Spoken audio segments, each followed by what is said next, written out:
আমাকে ঢুকতেই দিচ্ছিল না প্রথম, যে আমারে আমি 7 দিন অপেক্ষা করে আমি কিন্তু ওনার অ্যাপয়েন্টমেন্ট, ওনাকে দেখা করার পারমিশন পেয়েছি from the inspector general of prison Bangladesh.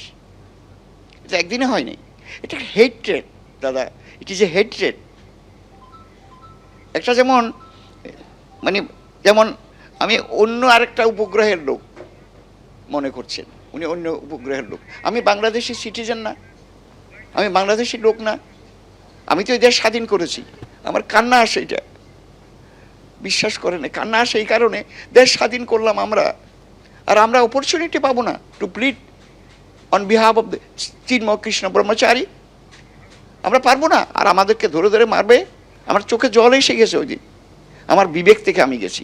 আমার কোনো কেউ আমার আমাকে ফি দিয়া মনিটারি কোনো সাপোর্ট আমি পাইনি, কিন্তু আমার দায়িত্ব এটা, যেহেতু আমরা দেশ স্বাধীন করেছি, আমাদের রক্ষা করতে হবে দেশকে, আমাদের থাকতে হবে সেখানে, এই কারণে গিয়েছিলাম। হাসিনা যতটুকু করেছে, তবে হাসিনার আমলে যে অত্যাচার হয়নি তা না, হাসিনার আমলেও হয়েছিল, কিন্তু এইভাবে অত্যাচার কখনো হয়নি, কখনো দেখি নাই।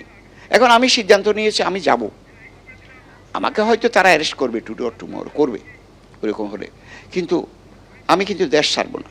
আমি 2 তারিখ লড়াই করবো আবার, আমরা যদি ফেল হলাম, আর যদি সেখানে মৃত্যু হয় মৃত্যু হবে, আমরা মৃত্যুকে মেনে নেব। আশা করি ভগবান আমাকে সেই শক্তি দেয়, আমরা যাতে জয়ী হতে পারি। হিন্দুদের ওপর একটানা আক্রমণ হচ্ছে বাংলাদেশে, আর উল্টে ভারতকেই নিশানা করছেন একের পর এক বাংলাদেশের ছাত্র নেতারা, কখনো বিএনপি নেতারা। ভারতকে রক্তচক্ষু দেখাচ্ছে বাংলাদেশ, যুদ্ধ জেগির তোলা হচ্ছে, এবং ছাত্র নেতা তিনি বলছেন যে স্বাধীনতার ইতিহাস ভুলে তাকে রক্তচক্ষু দেখানো হচ্ছে। এবং ছাত্র নেতা ঠিক কি বলেছেন শোনাবো প্রথমে।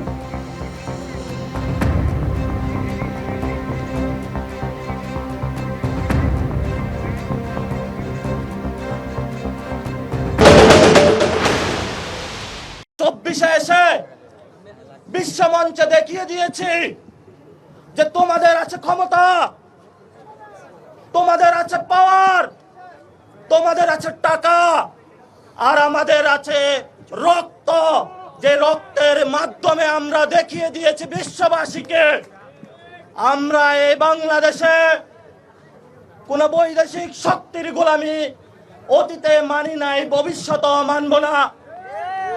এই বিজয়ের 16 ডিসেম্বরের ইতিহাসের মহেন্দ্রক্ষণে দাঁড়িয়ে আমরা বলছি, আওয়ামী লীগের বিচার এই বাংলাদেশে হবে, সীমান্ত হত্যার বিচার এই বাংলাদেশে হবে, ভারত বাংলাদেশে যতগুলা গুম খুনের রাজত্ব করেছিল, বিশ্ববাসীকে আহ্বান জানাচ্ছি, এই ফেসিবাদী আগ্রাসীবাদী যারা দক্ষিণ এশিয়ার স্থিতিশীলতা নষ্ট করছে, সেই ভারতকে আদালতের কাঠগড়ায় দাঁড় করান।